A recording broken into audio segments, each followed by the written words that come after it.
সকালবেলায় মেয়েকে স্কুলে ড্রপ করে ফেরার সময় দিদি কিছু বাজার করে নিয়ে এসেছে। বাড়িতে ৪ জন আছি, তার মধ্যে ৩ জন মেয়ে আর একটা ছোট্ট আমার ছেলে। সোসাইটিতে অনেকদিন ধরে পার্কের মধ্যে বাজার বসছে। একটু দাম নিচ্ছে কিন্তু বেশ ফ্রেশ।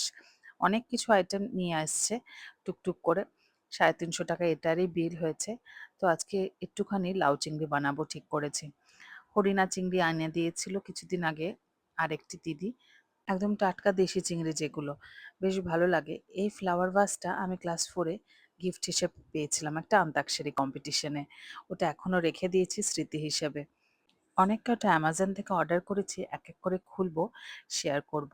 কয়েকটা এসছে, কয়েকটা এখনো আসেনি। হরিণা চিংড়িগুলো খেতে বেশ টেস্টি হয়, চাপড়ার থেকে অ্যাটলিস্ট অনেক বেটার। পুরো খোসা না ছাড়ালেও হয়, অল্প খোসা থাকলেও ভালো লাগে খেতে। একটু শহরাঞ্চল থেকে এনে দিয়েছে। শুকনো লঙ্কা ছিল না, কাঁচা লঙ্কায় ফোড়ন দিলাম, ৫ ফোড়ন দিয়ে জাস্ট স্টিম করব, সিদ্ধ করে খাওয়া আর কি। যতটা কম তেল চেষ্টা করি রান্নায় দিতে। এই ডিশ ওয়াশ আর হ্যান্ড ওয়াশ একটা সেট, এটা অর্ডার করেছি। তার সাথে একটা এই জলের বোতল আর একটা এই বোল। এই বোলটা দেখতে বেশ ভালো লাগলো, সবই অ্যামাজন থেকে। আর দুটো অয়েল ডিসপেন্সার অর্ডার করেছি, গ্রিপ টেক্সচার্ড বেশ, কাঁচের, তাই একটু সাবধানে ইউজ করতে হবে। ওদিকে লাউ চিংড়ি রেডি। নামাবার আগে চিনি দিয়ে নামিয়ে নিলাম, একদম আগে চিনি দিইনি। আর একটু আজকে কাতলা কালিয়া রান্না করব। কাতলা মাছের কালিয়া একদম কম তেল দিয়ে চেষ্টা করছি রান্না করতে, যতটা কম তেলে খাওয়া যায়। না হলে গরমকালে বেশি হজম করা খুব মুশকিল।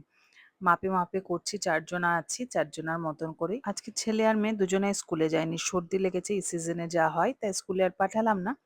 আজকের মিনি ব্লগটা এখানেই শেষ করলাম। কেমন লাগলো জানাবেন।